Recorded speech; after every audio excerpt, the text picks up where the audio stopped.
Very I've got good. an office set up here. Yeah. Very What nice. about you? Yes, working from home. My animals may make an appearance. Ryan did text and he's having internet issues, so he's trying to join. Okay.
Have we heard from Ryan, Nikki?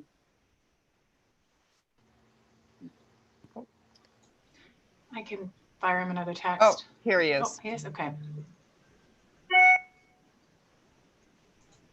How's the internet working for you out there, Melanie? Meetings. Hello? Can you guys hear me? Yeah. Yeah. Not as well as I like. Oh, look at that. Okay. Are we good to go, Kristen? 1 second.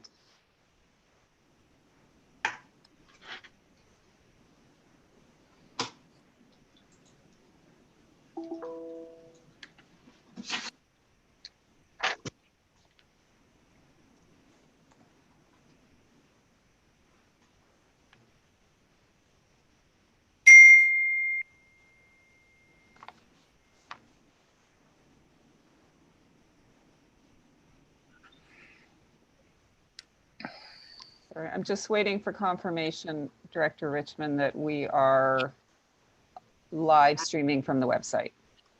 All good. Just give me the thumbs up.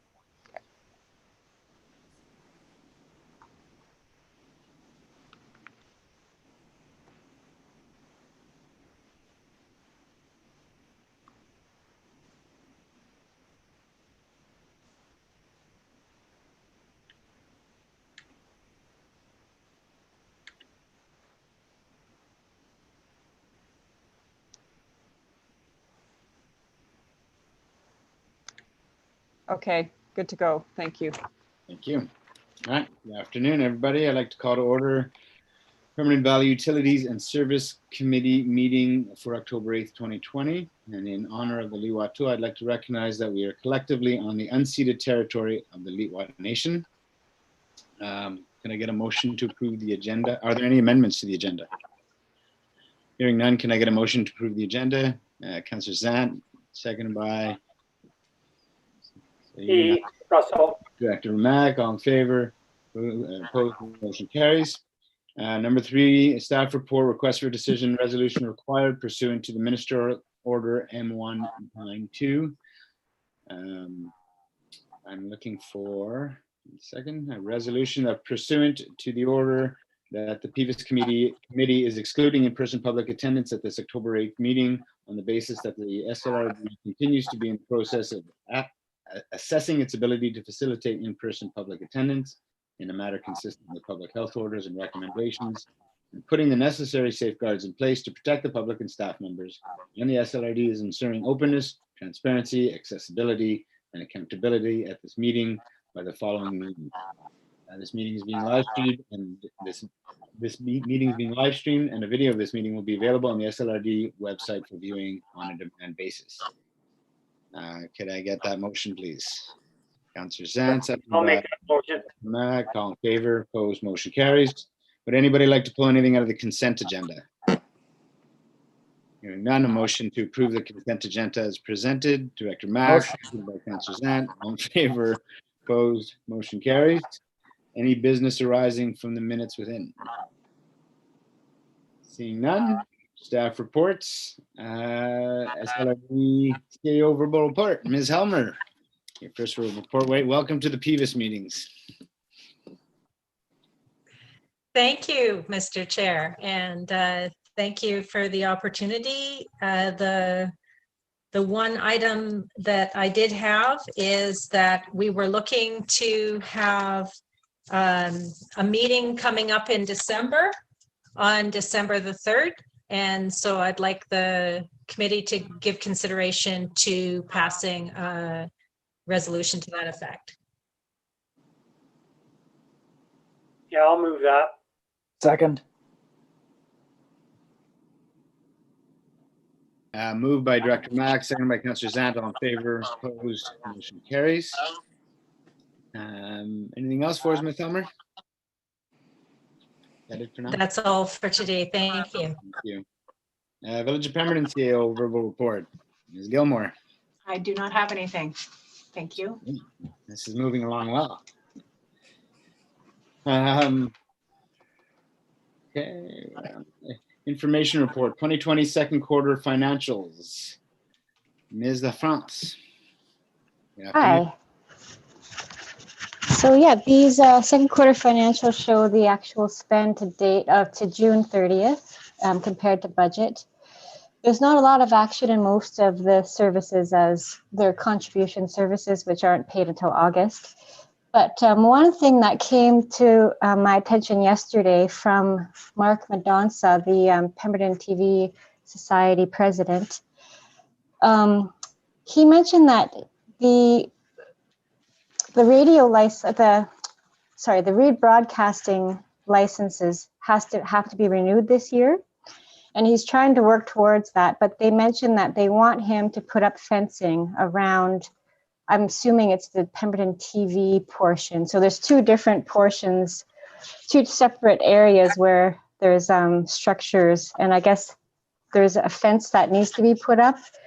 So he doesn't have any numbers for what that is going to cost. I told him to just keep me updated, and so there could be a required capital expense for the Pemberton TV that we don't have in the budget currently.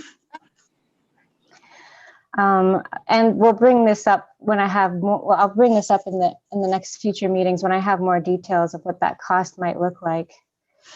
And the other item of note is just for the Pemberton Trails service. There is potential that it could go into a deficit just slightly.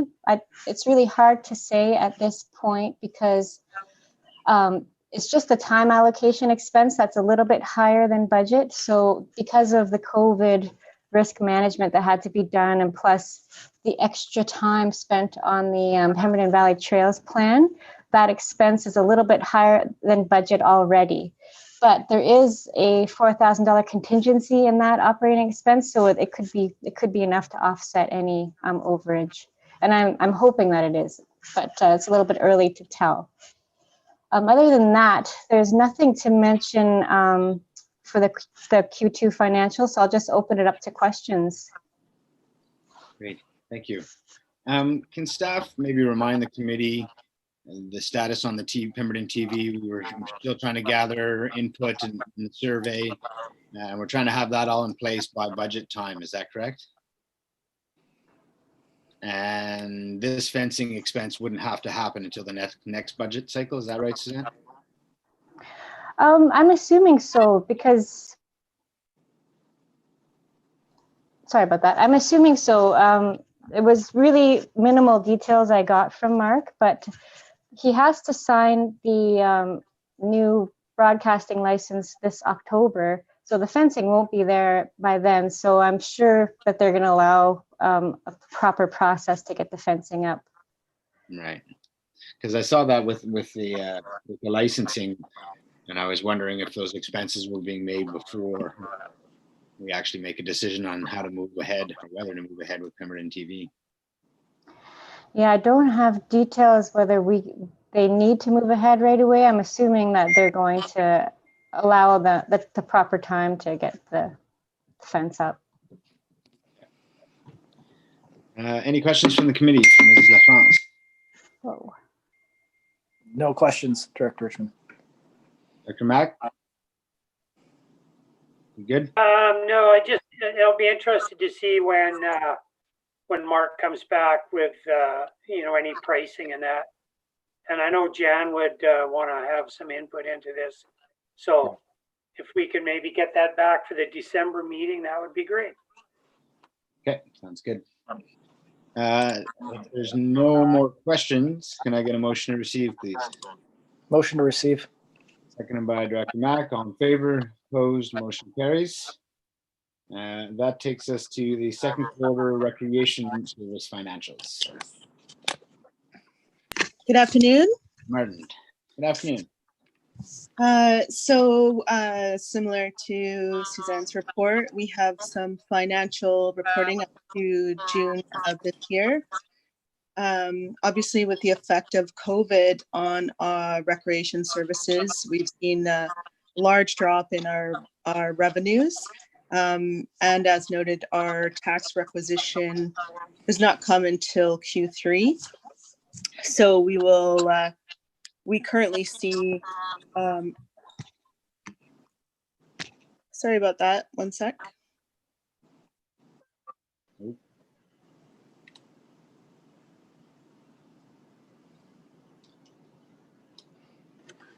Lena also gets spotty internet where she's at. We'll often Where's your place bump her again? up. Just outside of town. Just in the first house there on the left. Hi. Sorry about that, wrong button. Oh, You could have blamed it on the internet. Nikki had you all set up for that. like sometimes she has spotty internet. Yeah. All right, so let's get back to this. So we're looking at obviously our revenues and expenditures for recreation services up to June, and with the effect of COVID hitting us in March, we've seen obviously a large decline in revenues, and thankfully we've also seen a reduction in expenditures as well. We will see our tax requisition money being allocated in Q3, and we'll get a clearer picture moving into Q3 what our year is going to start to look like. We are keeping kind of the inflows and outflows in mind by being very careful on our capital expenditures, and only moving forward with larger projects as money becomes and cash flow becomes available. We do have a couple things to note on the budget that we probably should bring to discussion. One is the One is due to the library rental revenue. So this is our first full year of concurrent budgets with the SLRD. And in this budget, it looks like we both posted the rental revenue for the library in our budgets, which overall gives us a deficit value of just over around $51,000. So we've noted that revenue coming in to balance our budget, and the SLRD has noted it in their budget to balance their budget. So what that means is overall, the recreation budget has a shortfall of around $51,000. Now that can be made up by putting aside capital projects or by seeing how our year ends. But it's something we need to keep an eye on in Q3 to see if we need to make any necessary changes to the current budget. There were two other projects that were noted in follow-up PVUS meetings when the budgets were being set that didn't actually make it onto our 5-year financial plan bylaw. There are not material items that need to have a bylaw amendment. One was a small amount allocated from reserves for some flooring, which can still be accommodated within the budget if we choose to go ahead with that project. And the second was a project that was removed. So we just won't complete that project. I think at this time, they're immaterial and wouldn't need a restating of our whole 5-year financial plan bylaw for the Village of Pemberton. But please let me know. I can do that if you'd like me to. Those are the two main things that show up in this Q3. Obviously, our revenues are at 17% right now, but it doesn't include our tax revenue. And our expenditures were sitting at about 31% overall in our consolidated budget. So we are showing obviously more expenditures than revenues at this time. But again, Q3 we'll see probably a big change. And that's it. Thank you, Ms. Martin. Questions? Go ahead, Director Zahn. There we go. Hi, Ms. Martin. How are you today? I'm good, Ryan. How are you? Good. So Sorry, just reading Councillor through it's fine. Just reading through your report, and I just wanted to make sure when you said that the library is running with that, or could run with a deficit, and you mentioned that we would have to just shelve some of the capital projects. We might have to reallocate budgets, projects or operation money to make up for a deficit in our rental revenue. So it's not the library per se, it's that we've both noted that revenue in our budget. And because it's a service run through the SLRD, it's easier for the SLRD to just reallocate the revenue from one service to another. So we're not actually going to see cash flow come in for that rental revenue, but we have noted that cash flow in our budget. Okay. So it does show that our community center cost center is actually the budget itself then has a deficit of $51,000. Right. Now we do run a consolidated budget for all of our recreation. But again, it would have to come at the direction of the committee, how we would like to reallocate funds to accommodate this. And is that, like you mentioned, we'd have to shelve some of the sorry, your suggestion was to shelve some of the capital projects? You have a couple of different things that you can do. You can shelve projects if we need to shelve some projects. We could see other rental revenues coming in for the year. So as we go in to our Q3 and Q4, if we have enough revenues above and beyond what we've budgeted for, it might make up the difference. So we might not have to do anything. Timing is going to be an issue on this one. Okay. And so if that's the case, then let's say those revenues don't come in, what's the timeline then? I think when you're looking at your Q3 report, and Christine obviously keeps a good eye. We've done some budgeting sessions together and she keeps a close eye on her numbers. Around Q3, we'll have a better picture of what the this year is looking like, since it's such a different year. And then the committee can make a decision maybe at that time to either put some projects on hold in Q4 or potentially moving some money from reserves or potentially trying to get other revenues. Right. Thank you, Ms. Martin. So further to Councillor Gisan's questions, Ms. Martin, and maybe to Ms. Burns as well. I mean, if Q3 is going to tell that picture more clearly, at that point in the year, though, I would expect that there aren't many capital projects left or expenses left to be made. So it sounds more likely that we're talking reserves or other options rather than shelving projects. Yes, I think that through Q3, I mean, we're going into Q3 now, which is the end of September. But I think September, October, November, Christine will be looking at her cash flows and keeping an eye on what projects we can accommodate. So we still look at our books on a cash-based basis, even though this is an accrual-based accounting of our books. So I think at the future meeting in December, we would be considering what we need to do to accommodate this deficit rather than what we can do before. So the before is going to happen before December. That's going to be Christine looking at her cash flows and saying, we really don't have the cash flow to go forward with these projects, and then perhaps bringing that to the committee's attention, or whether you might need an additional meeting to accommodate discussion of those points. Gotcha. Thank you. Ms. Gilmore? We obviously, the community center was shut down for quite a while, and we've sort of started with gradual reopening that we'll get to later. But items such as the room deflooring, immediately there was no one in the facility. So that wasn't something we were going to pursue right now. We weren't generating any revenue. So already we've been quite cautious about what type of, other than major maintenance, such as the HVAC or the geothermal, those things that we absolutely need to keep the building in good health. Those are sort of the projects we're just looking at right now, with continuing with absolute necessary.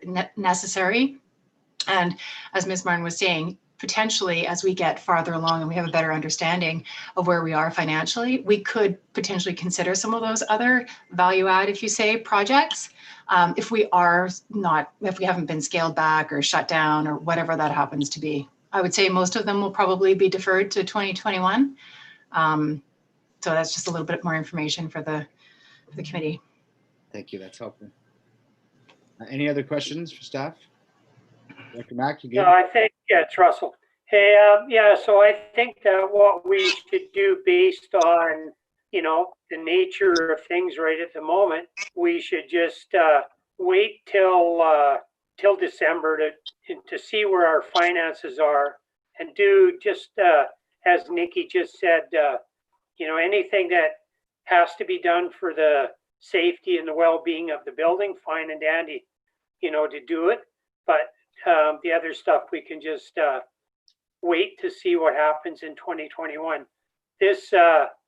This event we're in now may not be over in 2021. So we don't want to get ourselves in too big of a hole here. Thank you. Ms. LaFrance? Hi, I just had a couple questions. I noticed there wasn't any interest revenue allocated as yet. What's your practice for allocating the interest on the reserve balances? We do that at year end. Okay. And I was wondering about the children's program revenue. There was a shift from Q1 to Q2, and it also shows a deficit when you look at the children's expenses. So the children expenses were $23,125, and so it shows a loss on that program. Just wondering if there was a reason. That was for refunds to programming. So we've been processing a lot of refunds, and we've been processing it against revenues. So, it's possible those revenues were in Q1 or Q2, and all of those refunds are showing now in the year to date in Q2.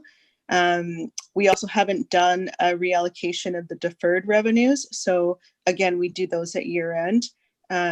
I think what would be beneficial would be to take a look in our Q3 report, but also do a year-to-date report in December and just see truly a cash report where we're at. But a lot of that is due to the refunds that we've been processing from March forward. Okay, and there's just a couple comments on the coding. So I think you have the HICON, you mentioned in your notes that that's in the contractors and consultants. And I think traditionally we've been keeping it in maintenance. So I don't know, it's not a big deal, but if you wanted to recode it so that it matches the budget and just to keep consistent. It does match our budget. When we did the consolidated accounts, when it moved from the SLRD to VOP, that's where it's always been. I mean, it's been there since 2019. It's just that code looks a little bit high. Yeah, year to date, it's pretty much all spent. So just curious. Yeah, it's high because that's not what was budgeted for HACON, not because it's in the wrong account. Okay. Yeah. So I think we'd have to take a quicker look at the projects, but I think the geothermal in the building has come out requiring more maintenance than was anticipated at budget. Christine might have more for that. Okay. And for the Meadows Field, there's the salaries seem pretty high. There's only 464 left for the year. So I just wanted to double check that if there was a reason for that. I would assume it's because a lot of the maintenance happens in the summer and it's not an annual basis. So the time allocation is done. I guess that's mostly Adam doing some work over there, but I don't think you're going to see a lot of time allocation in Q3 or Q4. All right. And then I think this is almost my final question. In the youth center, there's this capital project that you state for washroom upgrades. It wasn't budgeted, so I wonder what the authority was to start that project. I'll have to ask Christine to answer that one. It was actually previous to Christine and was ongoing last year. I think they were the final costs. They were making I don't know where it came from, making the washrooms sort of more, I don't know how to say it, accessible to everyone. And Christine might have some more details on that. I know that they went for gender neutral washrooms at the youth center, and that project was complete prior to my arrival. My guess is, and from what I gathered from what staff have shared, I think there was cost overrun into this year's budget, but it was completed December, January type thing. I do recall the committee discussing it back in the previous cycle. I do not. I do. Oh, you do. Oh, okay. Sorry, I missed that, Councillor. No, sorry. I remember the committee having the conversation about it and improving it and moving ahead. Yeah. I think this is my final question. It's just on the Gates Lake contractors amount, which is over budget. I'm just wondering what that was about. This. So it's 3,044 where the budget was 1,500. I'll have to dig into that one for you. Can I get that back to you on that one? For sure. All right. Are you good, Ms. LaFrance, for now? Yep, that's it. Thanks. Any other questions? Should I get a motion to receive the second quarter financials for Rec Service? Councillor Zant, seconded by Director Mack. All in favor? Opposed? Motion carries. Thank you, Ms. LaFrance. Thank you, Ms. Martin. Thank you. Sorry, I just got to get back. So we are, everybody gone? We're on to our Recreation Service Manager October update. Ms. Burns, I'll turn it to you. Thank you, Director Richmond. I am excited to say that we have one full week under our belt of our increase of services and programs in the facility. which I speak to in this report, and how we phased ourselves into this stage. We had, from my perspective, we had quite a decent summer considering what we were dealing with. Programs, we were very pleased with the uptake on the programs that we did offer this summer. I think my highlight out of the summer is the fact that there's 8 new babysitters in the Pemberton community, which isn't something that normally runs in the summertime. So that's a bit of a highlight. And then all of our fitness programs were very successful as well.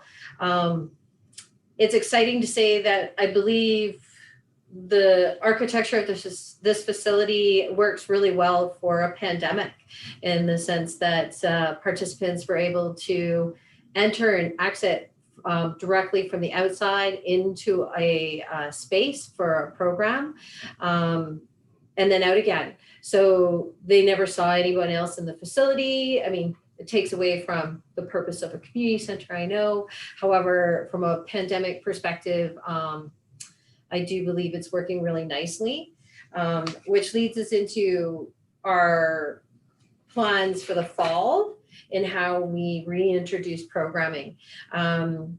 We as staff chose to prioritize children, youth, and seniors programming, and then as far as complementing our fitness services for the gym, as well as programs around the need to meet children, youth, and seniors' needs.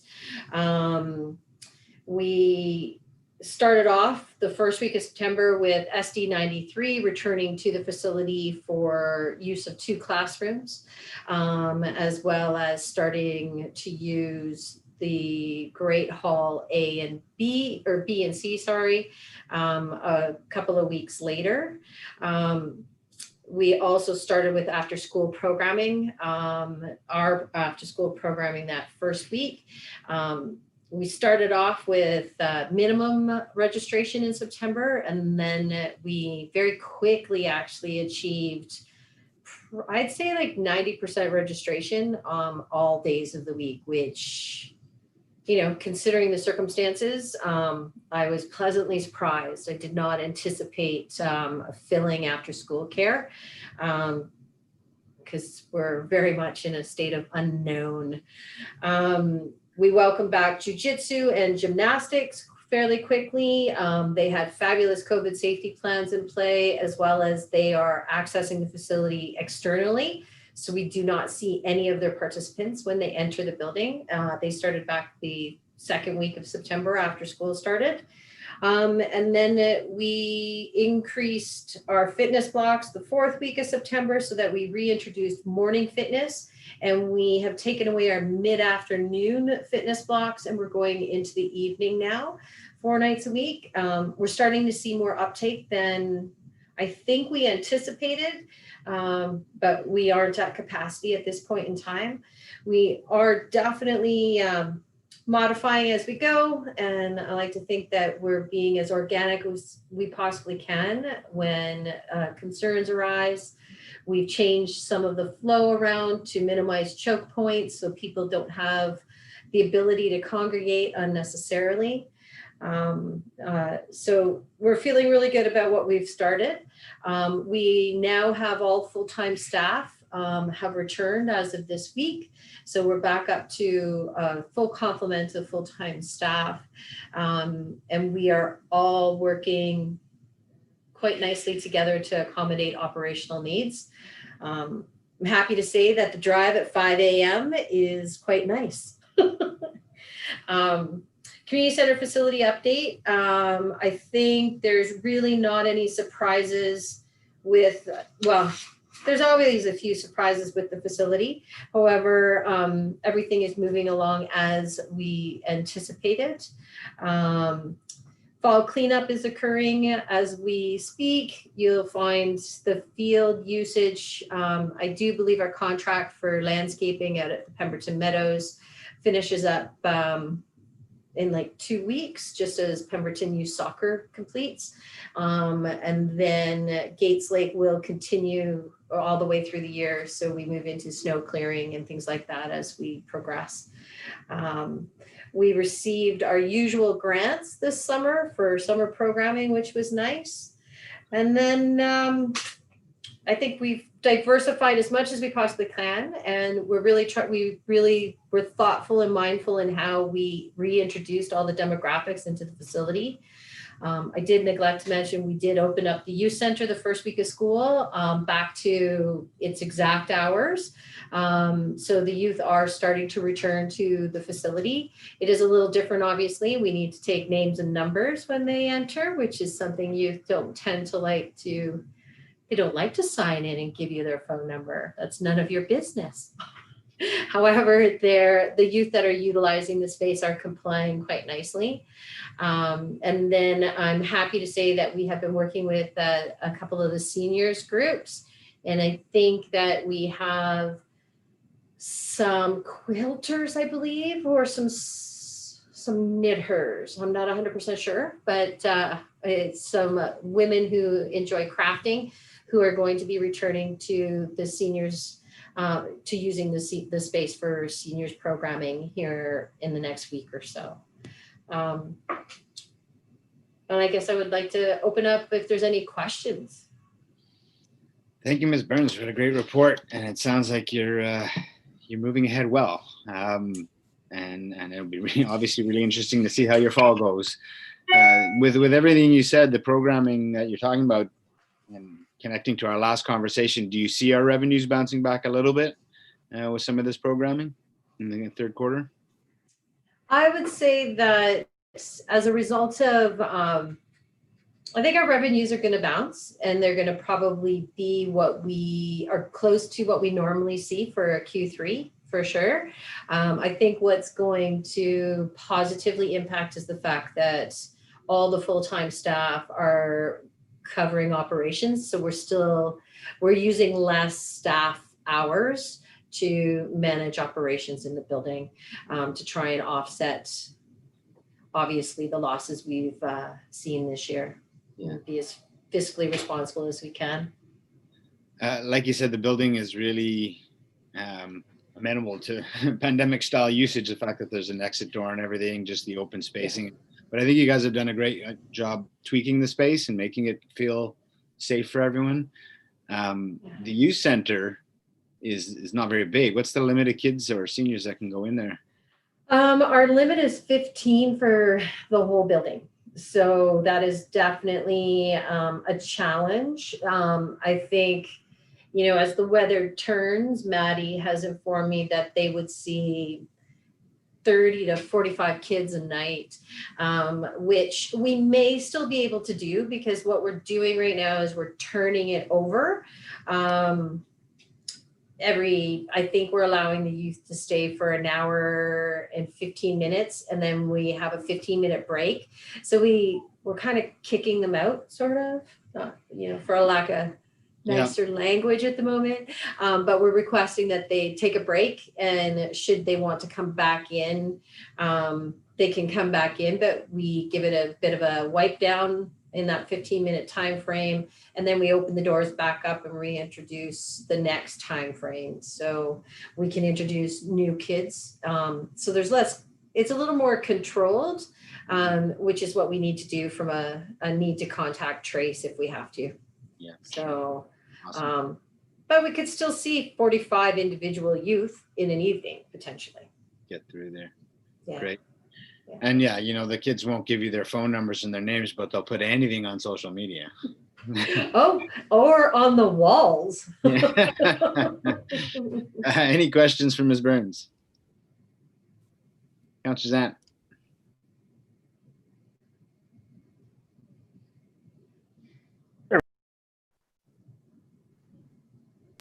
There we go. Just want to say big thanks to Ms. Burns and her staff for getting the community center rolling again, working through all the COVID policies and new protocols. It's been great. And all I can say is that the people I talked to are really happy it's open again. And a big thanks to everybody there. Thank you very much, Councillor Zant. we really are feeling the gratitude at this point in time, which is lovely. Everyone who's been in is really grateful to be back in. So they're willing to jump through COVID hoops. Yeah, and it's that community center is a huge part of this community. It's definitely one of the hubs that many hubs we have, but it's great to have it there. It's great that you're open again. I think the fact that it is open will help a lot of people with this, the COVID blues where they can't go outside and they can't do anything, and just it's a huge help for everybody's mental health as well, just to get out into a new space and work out or go to karate or dance or what have you. So thank you very much. My pleasure. Director Mack, did you have anything? No, just want to I guess carry on with what Brian was saying. It's nice to see that place getting used and reopening, and hopefully everything works out well going through the winter. Thank you. Did you make the motion to receive? Yes. Director Mack, seconded by Councillor Zant. All in favor? Opposed? Motion carries. Thank you very much, Ms. Burns. My pleasure. Thank you. Next up is the request for decision. It's the second soccer field. Ms. Gilmore, are you taking that? Yes. Hello, everyone. So the purpose of this report is to bring back discussion regarding the second soccer field. We had previously had some conversation about this through PVUS, and the resolution was to bring this back once we were confirmed of receiving funding. So we were very excited to get this news. For everyone's information, I'm sure you all know, but those members of the public that may be watching this broadcast after. So this will be a FIFA-sized regulation field, which is, I believe, I want to say 70 by 110, but I could be wrong. And the amenity building that has washrooms, concession, equipment and public work storage, bike racks, garbage receptacles. The one thing I didn't put on here are two other portions for this project, which is lighting. That is something that this second field will have, and it actually is bigger than the current field that's there. And the other is that it included an irrigation well. So right now our first field is being irrigated with treated water, and that's something that we don't really want to see or encourage happening overall in the village when it comes to irrigation at all. So the village will be taking on that portion of the project in-house, and have already started the application process on that. So we will redivert the first irrigation from the first field into that and have the treated water as a backup system. Oh, it's a 64 by 100 FIFA size field. So with this particular funding through Community Culture and Recreation Program, there is a matching component. The fund will contribute 73.33% of the funds. And so that has a remainder of 26.67. They have a lot of these funds that have these weird percentage contributions. So in our original application, we had identified where the applicant portion of the funding was going to come from. And if you look on page 54, you'll see that breakdown. And so the portion that we needed to cover is $1,140,589. The total project is just over 4 million, and the funding portion through the grant is just over 3 million. So the other contributions to make up that applicant portion is Rotary. They have actually committed to ongoing fundraising for this project, and $40,000 for this group is actually quite significant. This would be one of the larger projects that they have contributed towards. So we're very thankful and fortunate for the work that they're doing there. There's also a developer contribution. There's a requirement for a washroom to be placed in the community garden area close to the Sunstone development. And just in discussions, we felt it was maybe a better location to have this situated on the rec site. So that amount will be transferred over to be included into the washroom facility. There are also additional village community contributions coming from Sunstone developments. And we've also allocated some village development cost charges. The SLRD confirmed contribution of 370,000 in April 11th. And so they did have a remaining shortfall of $44,000, just over $44,109. So the reason this is back on is to have a discussion on how we could fund the shortfall of 44,000. And also we didn't actually ever officially include this within the PVUS committee and for being part of the recreation service. We did do that for field number 1, but we haven't done it for field number 2. So for the committee's information, did also attach sort of the process by which we typically would take this process for adding amenities into the service. We sort of loosely followed this for the first soccer field, and whether or not we need to follow all of these steps would be obviously up to the committee. I think we've done a lot of them by committing to partner on this, at least through a funding process. So it's here for discussion and how the committee would like to proceed to add this amenity. Oh, I have one more bit of information. We did put the request for proposal out on Friday. And so we've sort of split this into a couple of different phases. The first one is to get the field and lighting done, as mentioned, and the fencing for the field as well. The second one is I'm going to issue an RFP to look at architectural design for the amenity and change room washroom facility. And then we would put out a call for proposals to do the build. And thirdly, as I mentioned, we'll be undertaking the irrigation well work, which is already underway. So I've asked for the soccer field RFP to receive proposals by October 31st. And as we would like this to start up as early in the spring as possible. Ultimately, it would be nice to tie in a lot of these projects together. Another item that you'll see coming down the line is the Porca Bike Skills Park.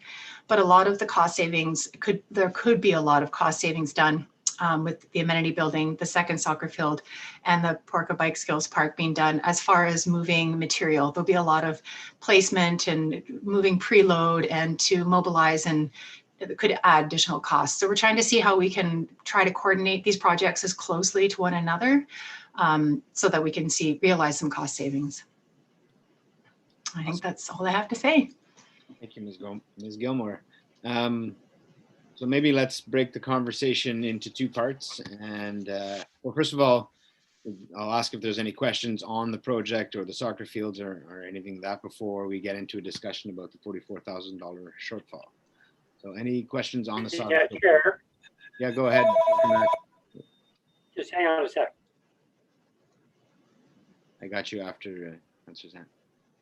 I was just going to say I should, if he's on the phone, maybe I'll run, go pick up the kids and come back. Well, when you sign out, we have to recess. Recess, yeah. Yeah, so you tell us what your timing is and that's what we'll follow. You're in charge. That's 2 minutes and then we get a recess then. No, Russell never does anything in 2 minutes, but we'll give it a try. Go ahead, Russell. Yeah, great. So I was just wondering, this grant that we got, what is the time frame on it for using it? Well, there's no use. It's to have it completed. I think it needs to be completed by March 2022 or something along those lines.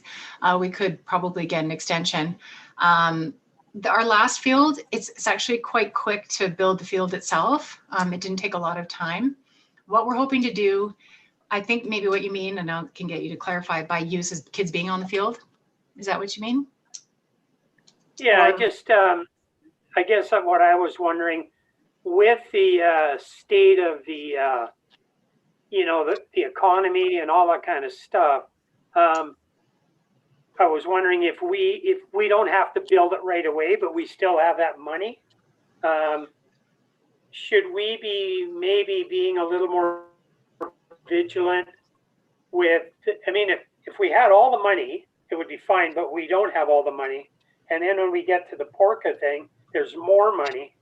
And with the way the economy is right now because of the COVID thing, and we don't know how long that's going to last, I just don't want to see us overspend.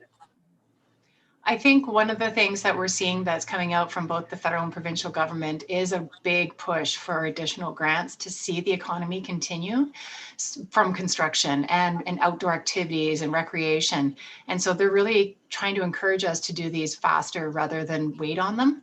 I mean, ultimately, it would be nice that if we had 100% funding for some of these, which I actually do have some information I want to share with you all later on some funding potentials. But that's sort of one of the reasons that we were wanting to push to get this through. And I think the 44,000 on a $4 million project, I'm hoping between us all, we can try to find that shortfall. And we don't even know what the final numbers will come in at. I'm hoping that we won't have to dip into that amount of money, but for the grant purpose, we need to backstop it. And that was just the final intent of that. And just talking, I did talk to Pemberton Youth Soccer Association today, and they actually started using the fields this year, which was great to see. And they've actually been able to expand some of their use by holding some academy training on the fields on Monday nights. They also are super excited to see lighting because, as we all know, we go outside around 7 o'clock now and it's starting to get pretty dark. So that's why their season's wrapping up in the next couple of weeks, as Ms. Burns indicated. So they can do that. They have a large number of kids, something that we can do at social distancing, especially if we have the two fields. Plus, we can still continue to use the Meadows fields. They were kind of trying to shift it all up so everybody got a chance to play on the new fields because they are in a better shape, obviously, than the Meadows fields. But I think if we can get this done in sort of early spring, we won't have to wait as long. We had to wait a year last year before we could get the kids on the field. But I'm hopeful that maybe having a growing season instead of a winter season when we finished with the grass from the last field, we might be able to get on a bit earlier. So, and just and I know you got to go, Ryan, and maybe just to add to that as well, you know, my calls with whether it's Patrick Wheeler or other mayors and you know, there's actually been a frustration with some of the federal government in that they're trying to get some of these grant funds pushed out through the provinces, and they're actually getting backlogged in the province. They really want to see us access and use these. We've been really asking for these grants to carry on so that we can keep people working and keep the economy going. So I hear your concern, Director Mack. I think it's well placed, but I think these projects have to keep going.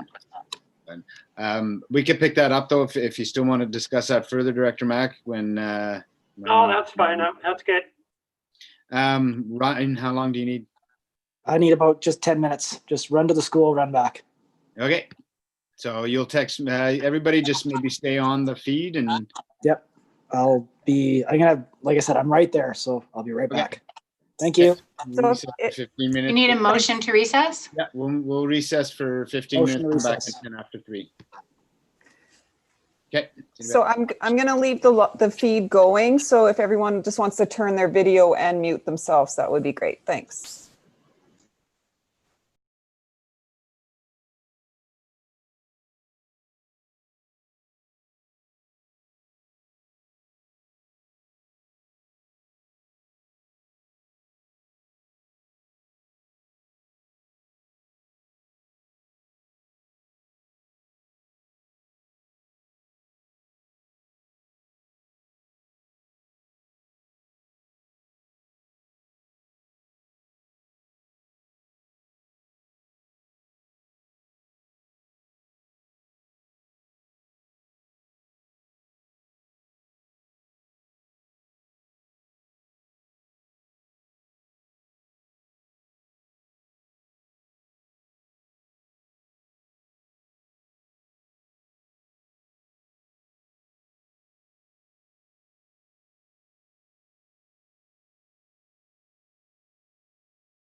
Hi there. Hi, Ryan. Thank you for helping me out there. Mission accomplished. Yeah, so I think the quickest pickup ever, but when you say yeah, after school, they're running. Good. That's not always easy, making a pickup easy or making a pickup quick when you need it to be quick. Oh, yeah. No, but when you say, sure, go ahead, watch Netflix all you want, then they're running pretty fast. You got them locked in their room? Well, no, they're downstairs stuck in front of the TV. Perfect. So I'm not proud of that, but I'll do what I have to do. Russell, are you with us? I am here. Excellent. Kristen, are we good to go on the broadcast? Okay. Yes, thank you. Okay, so let's bring the meeting back to order. I just got to get my agenda back up. We're on the soccer field discussion. Director Mack, you're satisfied with the end of that part of the conversation? Yeah, that's fine. Shall we have a discussion then about the outstanding 44,000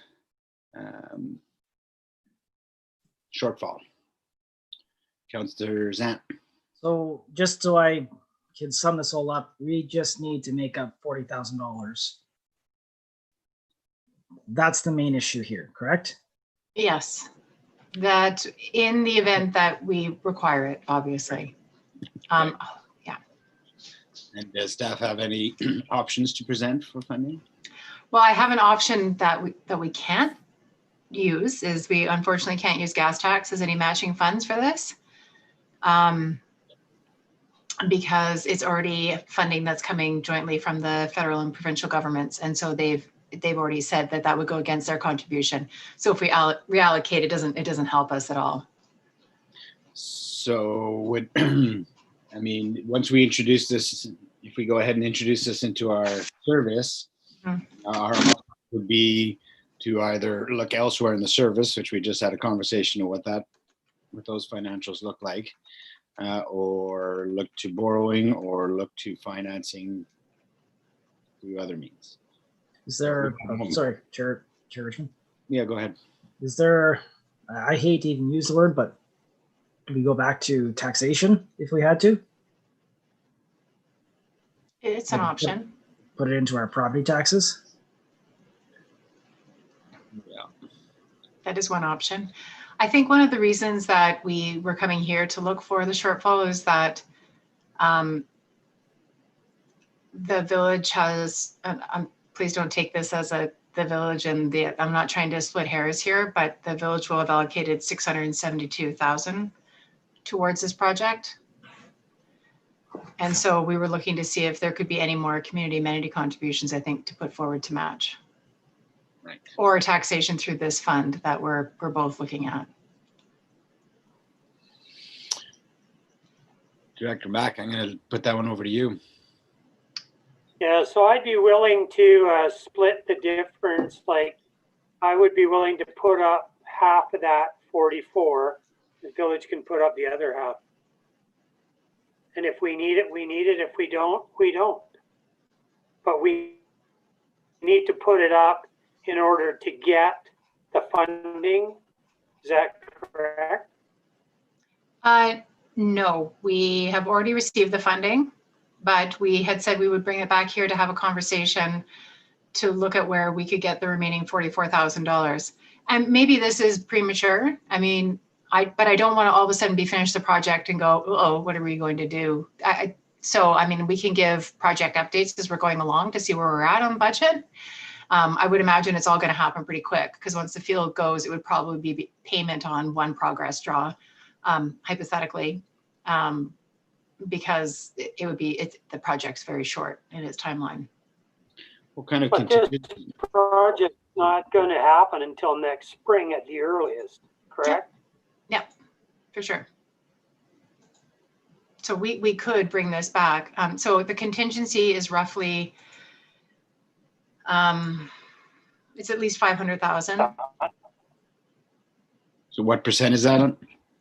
I think we put 20% contingency in there. Let me just double check here.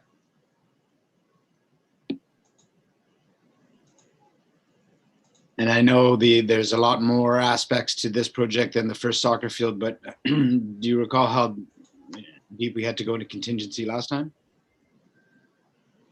For the soccer field? Yeah.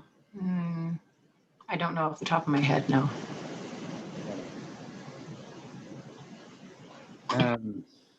It's a little bit more in contingency. Our numbers weren't actually crunched, so it's more like double. The contingency was added twice, but it wasn't, the funders didn't calculate and look at it. So we might have a little bit more play. This is why I'm thinking we might come under budget. So we could be maybe wasting up time having this conversation.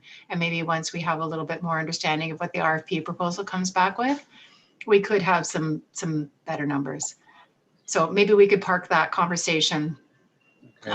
But I think we will need to include budget for 2021. So we should discuss how this fits into creating into the service area.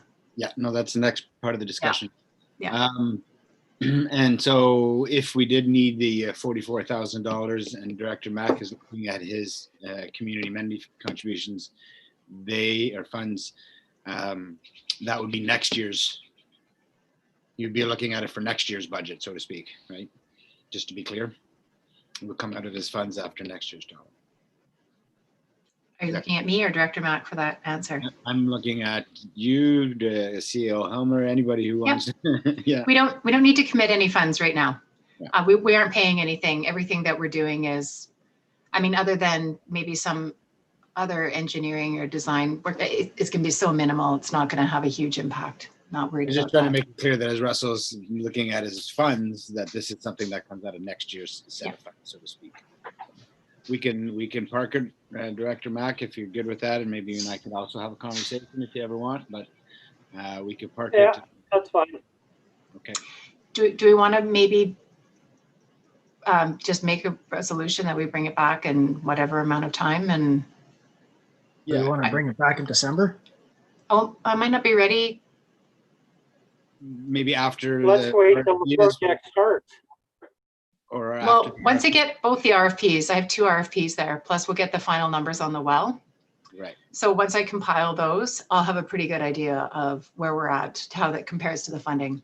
Okay, so let's have an open-ended motion that's open-ended to bring it back at a future PVUS meeting. And CL Gilmore, when she's had that compiled, she can let us know when that's going to be. Yeah, I'll move that. Second. All in favor? Opposed? Motion carries. In terms of the entering it into the service, we've got it. It's our policy to do it, and I think we should make sure we do it. For everybody's recall and for Ms. Helmer's benefit as well. This was set up. This policy was set up so that when any member or of the committee wanted to suggest bringing a new asset into the recreation service, it went through a certain process that was defined so that it was clearly laid out. So that's sort of the intent behind it, and we followed it somewhat loosely on the last one in the way, and here we are, I feel, many steps into that process already. So I think it's a matter. I think we do personally want to bring it into the service and make it all clean, but I'm looking at it and I'm wondering how far, at what point of the process we could step in, or what are the formalities that we have to complete here. Ms. Clark, did you have your hand up? No, sorry. So yeah, I don't know. I'm, Nikki, looking back on this policy that when we put it together, Ms. Helmer having looked at it, well, what steps do we feel we need to take at this point to formalize it? Because I feel like, here we are discussing funding. We're going ahead. This is obviously going to be part of our service. I think that's a foregone conclusion. Yeah. So what, unless anybody feels otherwise, so what steps do we have to take within that policy to formalize it? Well, I think we're too far down the project to say we're not doing the project. So, and we did consultation. We've already identified a project manager. We don't necessarily have a business plan, but we have looked at, we've done some research, although nothing's, and a construction timeline. Again, nothing in writing, but I mean, to do a bunch of work to satisfy this necessarily, I don't know if we make a resolution to the board even just to consider this, adding this into the service. I mean, I'm comfortable with that going, having gone through this again and just as you just talked through it, I feel like we've completed all those steps, and if there's any more information, we'll keep bringing it out as the project carries on. Are we good with just having a resolution to recommend to the board that this get included in the recreation service, permanent recreation service? Yes. Second. Okay. There you go. That was easy. All in favor? Opposed? Motion carries. Okay. Porca Mountain Bike Skills Park. Okay, I'm just going to start this one off a little bit different because I don't think we've done a lot of work for adding this service into. I think we're at a completely different stage with this. It's quite preliminary. So I would say we need to take a little bit more of a follow the process on this one as we're just headed down the road for funding. Nothing's been committed. So I'm just going to start with that. I do think that would be something for us to consider. So Porca Bike Skills Park. I provided a little bit of history. We've been trying to enter into conversations with Porca since 2016. We've looked at various other sites throughout town. One thing, they actually proceeded with the design of a Bike Skills Park beside behind the BMX track under the hydro lines in town. And BC Hydro said, oh, definitely not. We've revamped how we allow use and of our properties or of the land underneath the lines. And they reassessed the heights and requirements. So they said definitely no. We looked at another portion just farther north on there. It's just not big enough. So we did have a conversation with them. They did come to council and said, can you please consider some location that we can do this, put this asset for the community to use, because mountain biking is extremely active in our area, well, cycling in general. So we did have a couple of warm-up fields. If you look on the concept plan, where there's a high level location put in for, that's on page 72, where it says bike skills area future phase. Those were 2 warm-up fields originally. And so we said this could be a potential site. There hasn't been an official design done. We have something high level that I've sort of provided, which shows what an asphalt track may look like, but it's not specifically designed for this area. If we receive the funding, we will go through a formal process for a design for this area. So, of course, what happens when grant funding comes around is there's a very tight timeline in order to get these applications in. And this was also the case. So we said, okay, well, we can help support trying to get this application in. This, of course, has that, it's the same grant funding. So it has the 73 and 27%. Again, gas tax, community works funds aren't eligible.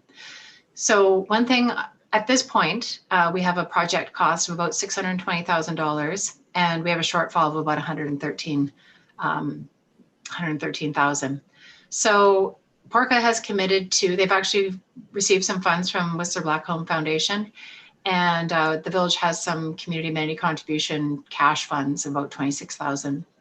They've committed to continuing to fundraise for this, but in the meantime, I believe it's the federal government has put out a call for projects for their SAREP, which is Community, Economic Recovery Infrastructure Program. And that's 100% funding. So we're thinking we're probably going to reapply for the Porca Bike Skills Park and add a few other elements such as lighting, because it wasn't within budget at that point. So we would probably add lighting and some rain and sun shelters if possible, and we would probably increase the ask to about 900,000. So in order for us to make application for this particular funding, which was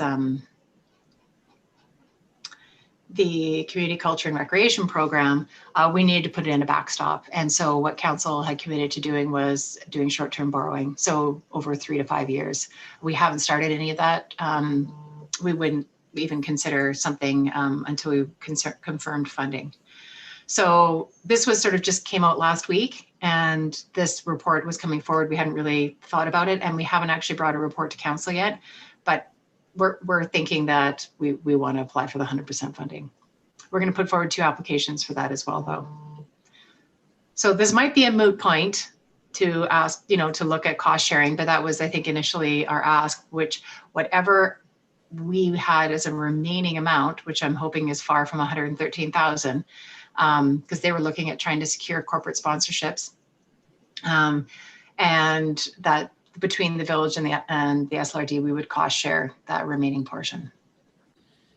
So these 2 grant applications, what are the timelines? Like, how do they open and close? And we're expecting the SARP funding to be distributed quicker. I think this is again that action, let's get money out, let's get the money flowing, keep the economy going. We expect to hear about that probably faster than this one. I mean, who knows what happens with an election now being called and how that's going to maybe delay things. But I mean, it is a very short timeline.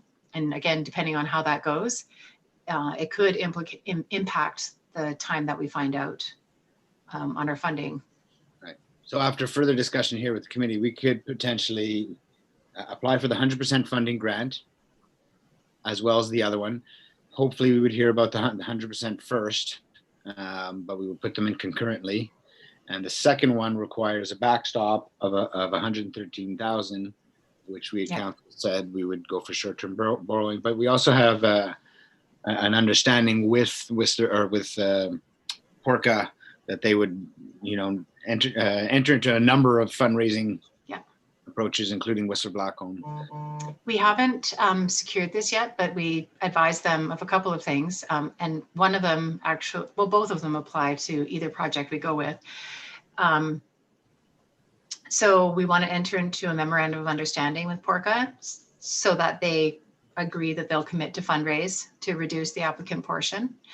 So that's one that we haven't yet done, but we need to get on that right away. The second one is similarly to those of you that might be familiar with the BMX park, is we have sort of a license of occupation or use with the BMX Society so that we sort of share responsibility of the, I guess, area, the asset over the year. So Pemberton BMX is responsible for all the maintenance. Again, the Porca Bike Skills Park, we don't have anyone on staff who's experienced with going out, making sure it's sloping, whatever that happens to be. So that would be their responsibility. And then when they plan their events, they would have exclusive use of that park or area only during those times. The public would be able to use it any other time. Just like Pemberton BMX. So that's another thing we told them was there was no negotiating that whatsoever, because we can't facilitate the maintenance. If they can't facilitate the maintenance and we can't facilitate the maintenance, then there's no reason in going ahead with the funding or the asset. So I think they were a bit nervous because they didn't really know what that was. We would still do the mowing if there was grass. We'd do the garbage pickup. We would do any other kind of parks maintenance rather than the actual structures that may be there. So the one thing with this area is that it does require some additional earthworks. And so I do, although it's not formalized, I do have in discussions with Sunstone, they are prepared to put forward a community amenity contribution offer to do some of the earthworks. And so what needs to happen is some of this material needs to be pulled back, and then we need to place geogrid. Then it needs to be filled with river gravel and preloaded. So again, this is when I was talking about earthworks that need to happen for all of the site. There is a good chunk of preload that's sitting on the second soccer field. We want some of those. We've already sort of prepped baseball diamonds. So some of that material will go over there. Could some of that material be repurposed? Could we secure some more river gravel, which Sunstone has done through their amenities when the Diking District's pulling out of the river? So all of these things would tie in nicely in the spring when that all happens. Mm-hmm. So I have, because that hasn't been 100% secured, I didn't include that in the numbers. So that would reduce the $113,000 even more. So yeah, there are a lot of things. Again, if we get the 100% funding, we don't really even need to have this conversation because it'll all be covered. Like I said, with some additional features added as well. Great. Director Mack, do you have questions? Yeah, I guess one thing that I would like to see going forward is for Nikki to sit down and have a virtual meeting with Melanie, excuse me, and just bring her up to speed on all this stuff that is going on and has been going on, and just all the conversations, so that we both know what's happening, and how much money may be needed going forward, and all this sort of stuff. So I think it would have be started a really list. perfect. Thank you. Yeah, but I mean, unfortunately, this one, it came up really quick. We weren't even expecting it. It was, so I hear what you're saying. I think that definitely there would be some value in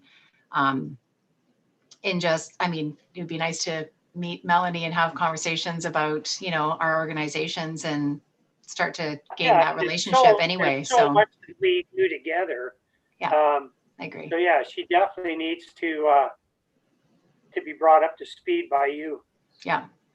I think it needs to be Thank you. purposeful, because I don't want to go, all right, and go, right? Like, I think we'll probably need more than one meeting. And, but I want to be, I want to be respectful to say, hey, the village takes priority. You need to, deal with me first. I don't want to do that. I know there's a lot to kind of get caught up on coming into a new organization. I think it should be an ongoing process. Yep, I agree. Thanks.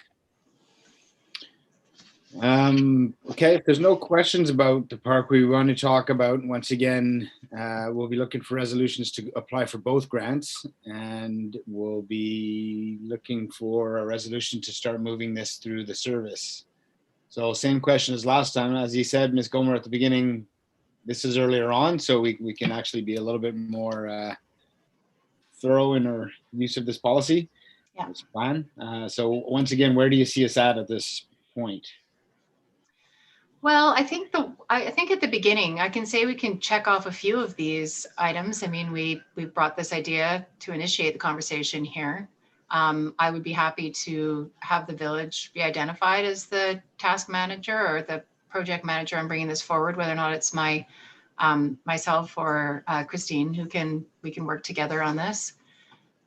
At this point, it's basically touched on 3 different departments when we deal with recreation. We have myself, and then our communication and grant coordinator, who serves as a project manager. And then we also have Public Works, because at this point they maintain the parks. So I would see us all sort of contributing towards this, but we haven't done a lot of public consultation on this.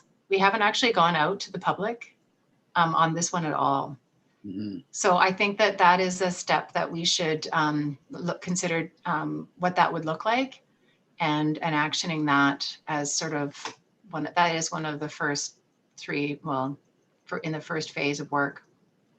What we're suggesting, I mean, I'm always happy to do public outreach, and sometimes it's also just public updating, but we're also contemplating applying for 2 grants to put this on our rec site. I agree. And then going out to outreach. So how do we make that work? I think it would be more of an update outreach, and identifying why we actually would apply, because a lot of people have ideas on projects they would like to see, but if we don't have a shelf-ready project, then we don't have, how do we bring forward an application for grant funding? So there's always that mix of how do you advance a project, but we also have an active group who's going to play a huge part in the maintenance of it. So I think that also needs to be brought to the attention. Of course, we want to make sure Porca is happy with the discussions, but they also have a big reach, and I would also ask them to go out and make sure that there's support in the community. They have quite a large membership, and I think they could have quite a big impact on spreading this information. So, okay. So at this point, then, with all that said, I'll go ahead, CO Helmer. Thank you, Chair. I just had a question. I noticed that there's been decisions taken by the Village of Pemberton in relation to this project already.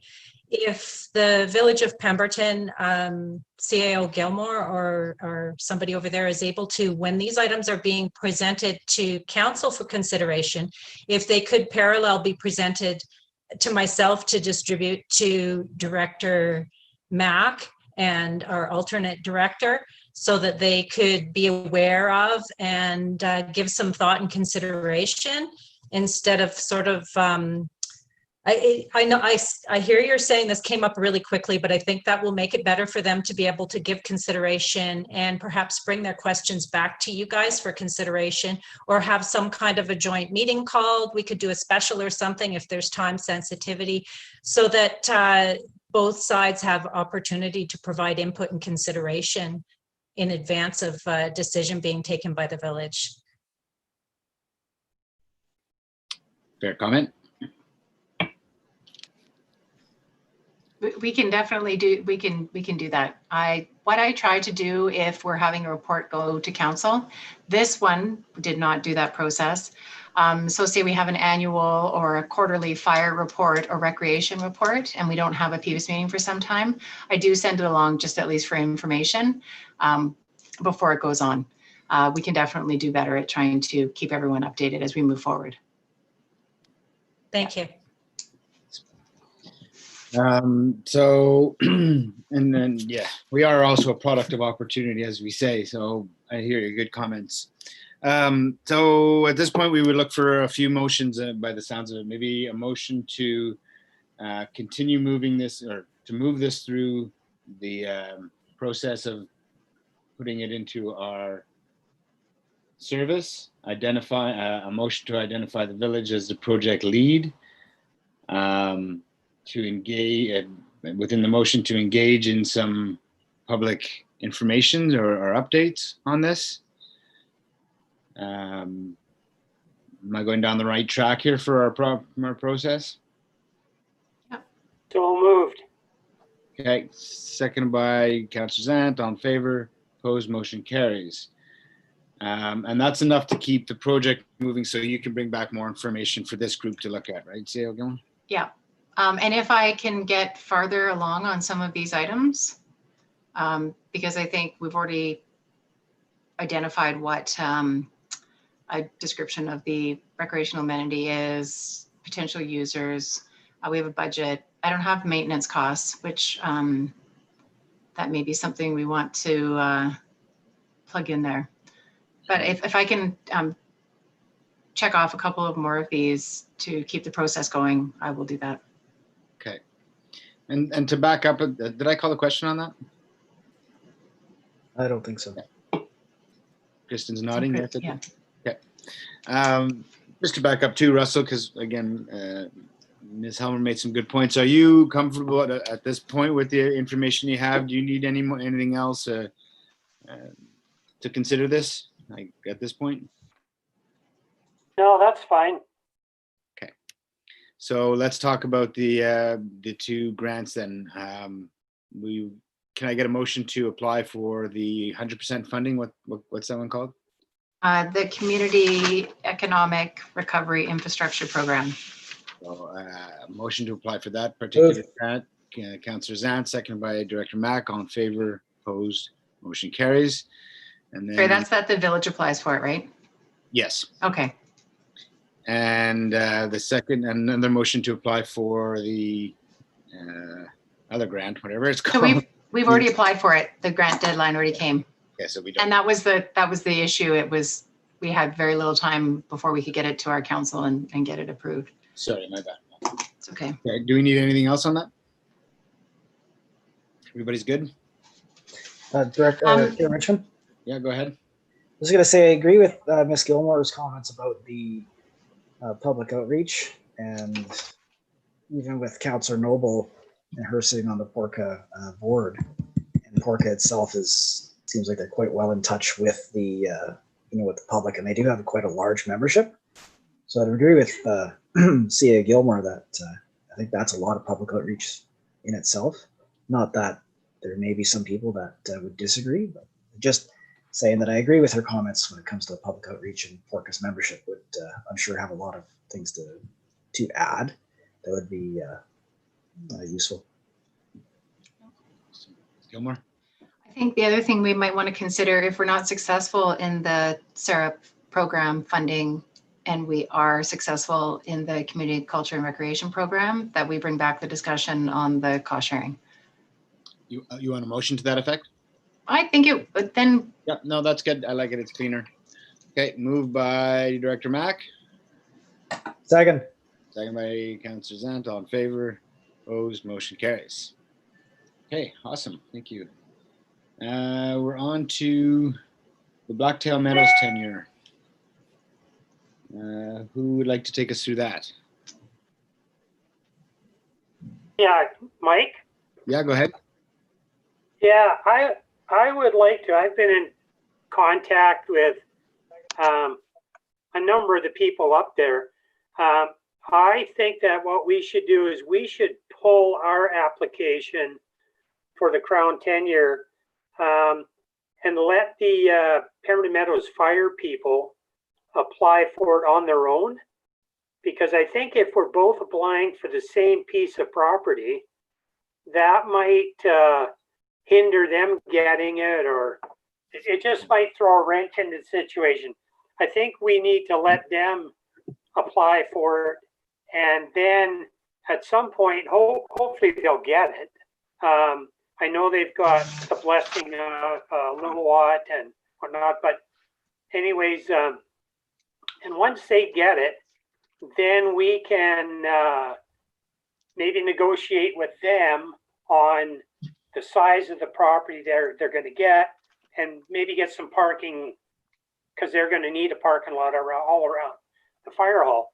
The other thing that I think we need to remember is that piece of land that's in the back there, the only reason there was, I guess, cross-country skiing there is because Randy Simons, he put the trails in, maintained them, and packed them and everything. Well, he's not there anymore. And what's happening is people are trespassing across private property right now. And I know that the one owner keeps putting up no trespassing signs, and they just keep disappearing. So I think that all needs to be straightened out. So in the meantime, I think the best thing for us to recommend or do is pull our application back, let the fire people do their application process and see where that goes. And then decide after that. Okay, thanks for your comments. Staff, did you want to present some information on this? Maybe just a little follow-up. Following putting this report on the agenda, I did speak with Crown Lands, and they did confirm that if our application is in place, they would not consider a second application on that same piece of property until ours was resolved. Perfect. Ms. Belsham, did you have anything for us to add, or are you good? Okay. No, I'm fine. I'll defer to Allison as she's been working on the project and prepared the report. Thank you. Okay, so we're looking for a motion to pull back on the second Crown Land application. Oh, I'm sorry, Councillor Zan, you have your hand up. Yeah, I was actually just going to just agree with Director Mack on that. I read through the letters, and it seems like that the the people that live there would much rather have the fire department. And I think it's a good thought too that if the fire department does have a parking lot, then maybe they can negotiate with the cross-country skiers if the property owner allows them to go. So I'll make the motion to pull tenure, or pull the application for the tenure. Isn't that what I just said? Yeah, I just didn't have a motion. That was your comments. I didn't know that was your motion. So we'll call Ryan a seconder then, Russell. No, that's fine. It's just that I just got the impression now that Ryan was disagreeing with what I said. No. I agree with you, Director Mack. Yeah. I was just saying that the letters support what you're saying, and I agree that having a fire department, as per the letters, is more important than the cross-country skiing. So I agree with you wholeheartedly. So I'll call the question. All in favor? Opposed? Motion carries. Awesome. Thank you. Thanks, Allison. Angela. Clover Road extension. This will be an interesting. Yeah. Ms. McDonald, are you going to report on this as well? I don't have any updates to the report, but just to briefly summarize it, the board requested us to apply to MOTI for a trail, for purposes of a trail along that Clover Road extension, which is a road allowance.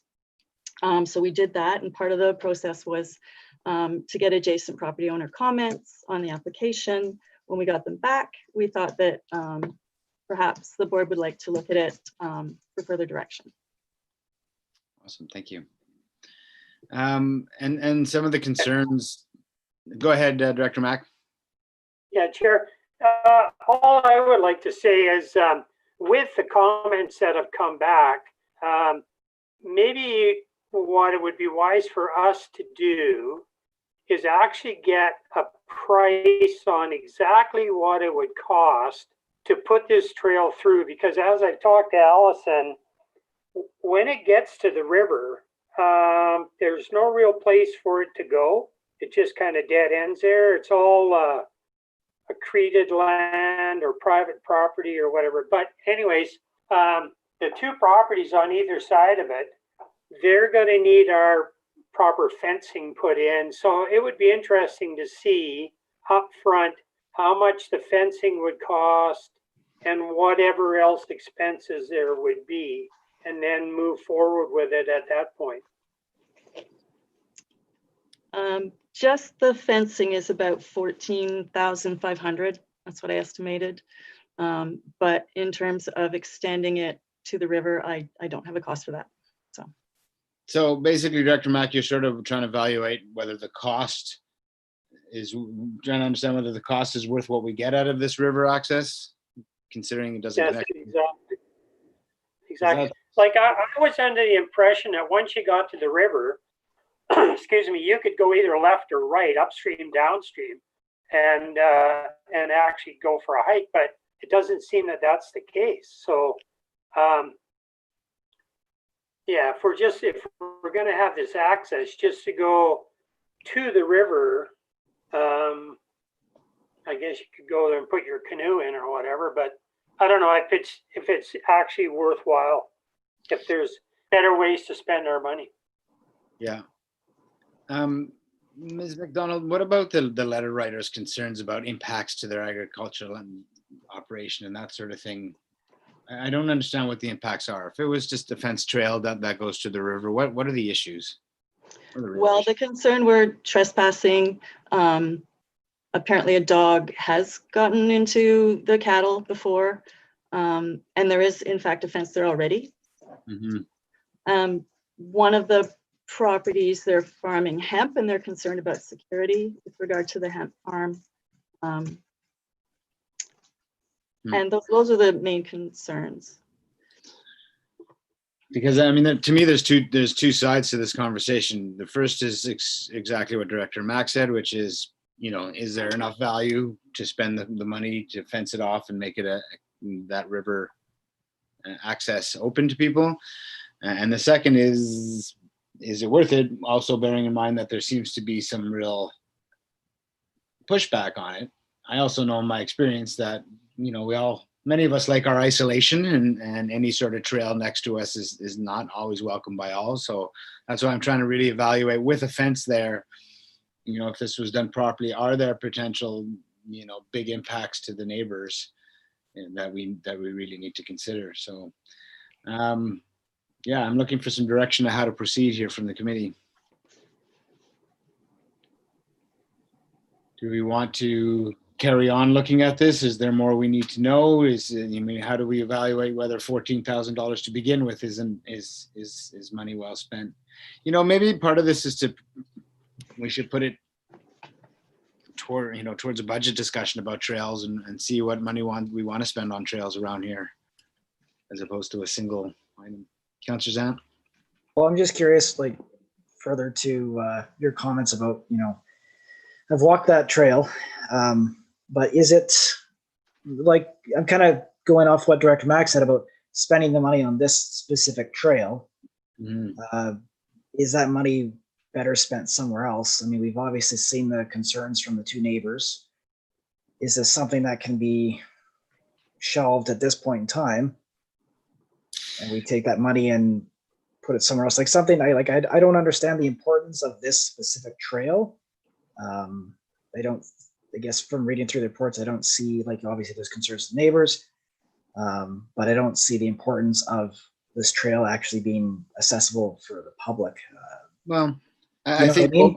yeah, but I think over the years, people have worked hard to get different access points to access the water. You know, you go up the valley, there's some great spots to be able to get to the Lillooet where you can picnic and walk and all that sort of thing. So I think, you know, sharing the waterfront and giving people access to waterfront has been a priority for our trail association for a long time, and I support that.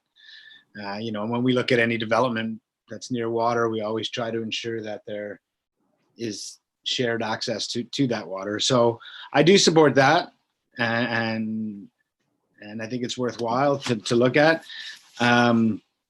I'm thinking maybe we can bring this back as part of budget discussion, and maybe in the meantime, you know, during budget, we generally hear from Pemberton Valley Trails Association as to what they feel their priorities are, and that's the sort of stakeholder engagement maybe we need to do on this a little bit. Yeah, and further to that comment as well, I have to apologize. I read through the report. I cannot remember if there was a statement here from the Trails Association about this specific trail. And I agree with your comments. You know, when PVTA comes to the budget sessions, could we ask them for their opinion on this trail? Yeah.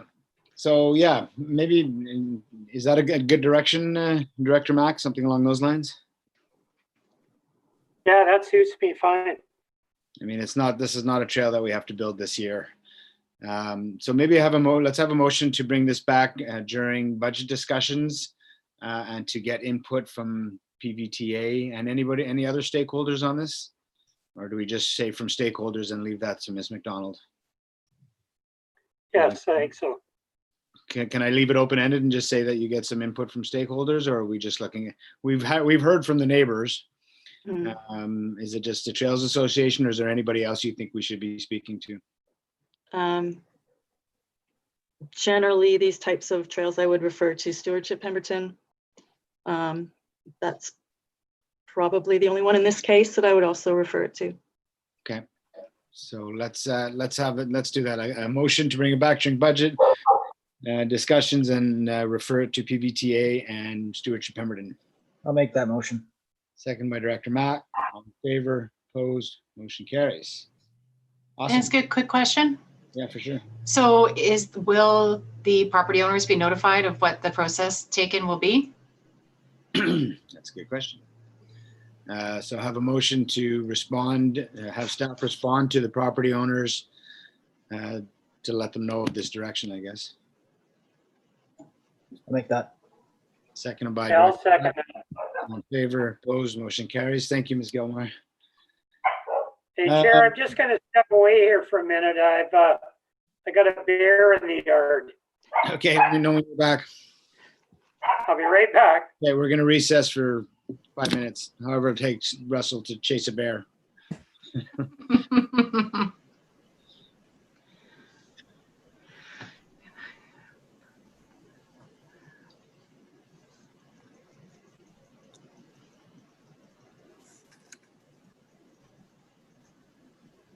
You gotta love our Pemberton meetings though, eh? One guy's got to run across the street to get his kids. The next recess is because of bears. Only in Pemberton. Yeah.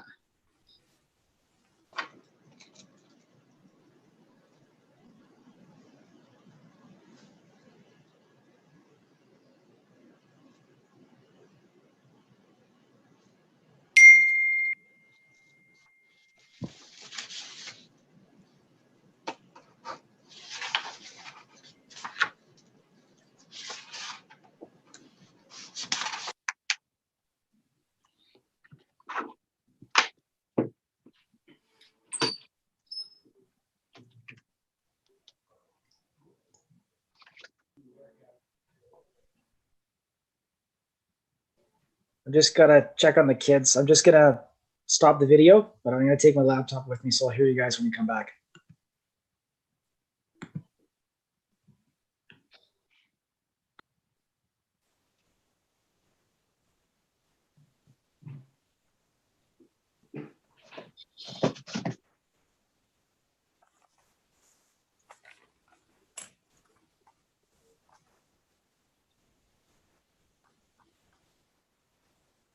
I'm back.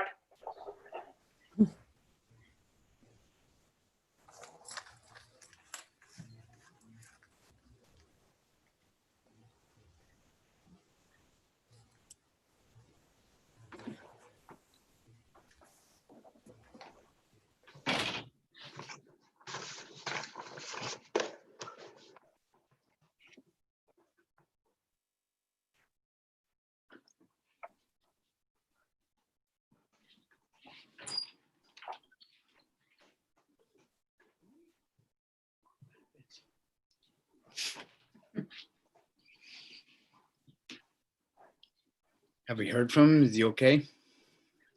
He's back. Yeah, I'm back. Oh, sorry, I didn't know that. I'm eating my son's birthday cake while he's away.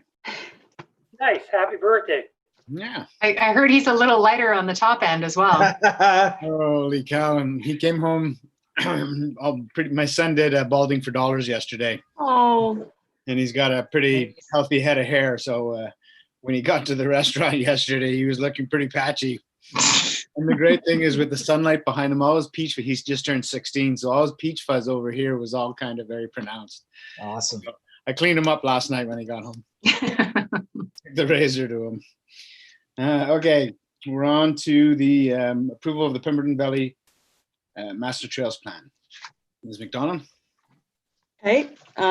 Since the last time this plan was before PVUS, we sent the version out to all of our partners, PVTA, Lillooet Nation, the province, and we got their comments back, some proposed changes. Then we put the proposed changes back to each other until we finally reached agreement on what you see here today. I think that it took a while to get this together, but we've got a good positive partnership going with Lillooet Nation and PVTA, and I think it'll be helpful for going ahead with trails work in the future. So I can go over some of the major changes if you like to the plan since the last version, if you want. Yes, please. Okay. We have removed, there was a section called the hotspots, which was areas where Lillooet Nation wanted us to be very careful about trail maintenance. And some of them were ARC sites, and it was a little bit of confidentiality issues, so that's been removed. And instead, Lillooet proposed just a blanket trail maintenance within 5 meters of the trail alignment is totally fine. Outside of that 5 meters, if you're looking at a major reroute or something, Lillooet should be consulted on that before going ahead with trail maintenance. We've added lists of priority trails in the community that we would like to see formalized. So many, as you know, of the trails in the Pemberton area were never received provincial approval. They're just built. So we would like to sort of go back retroactively and get approval for some of these important trails.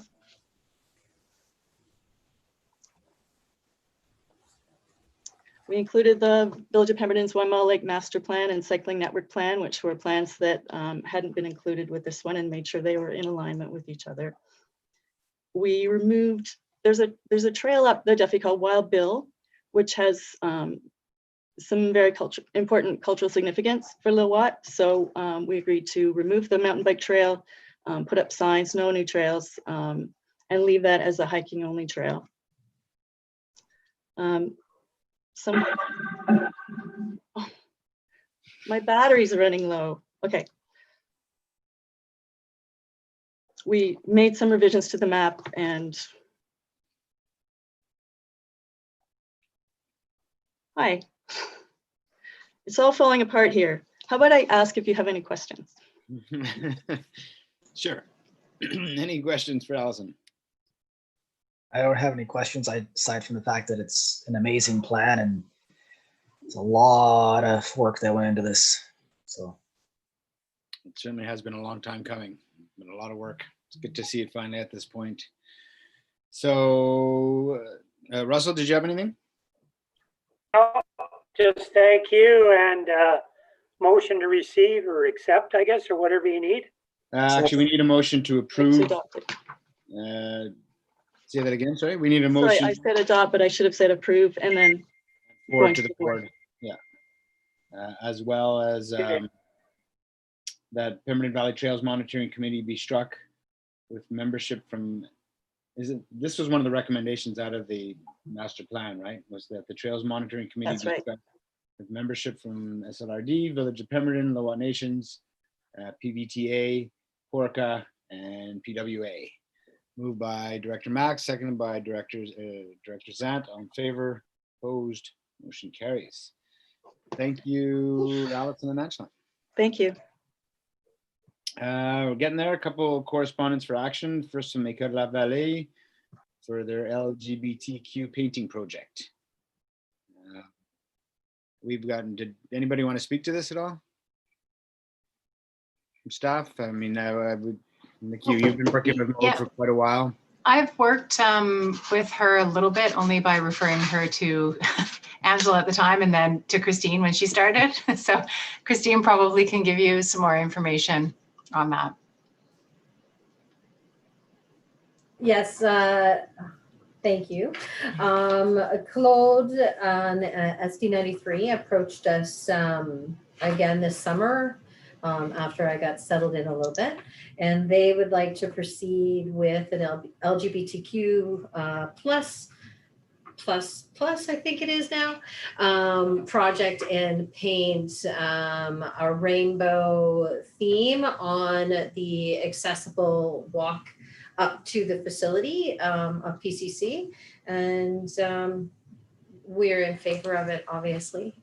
The students would be doing the project themselves, and we think it would animate the entrance to the building nicely. I personally think it's a great idea. Somebody like to move the funding request? I have a question. So when I look on the, where would it come from? Because it doesn't look like we have any money left in the, I could be wrong, unless, like, where is it coming from? I don't know. Oh, from the PDIF, you mean? Maybe, is that, sorry, is that where it would be coming from? For some reason, I thought that, I just assumed that. Yeah, it says the PDIF because it's a Pemberton District Initiative Fund application.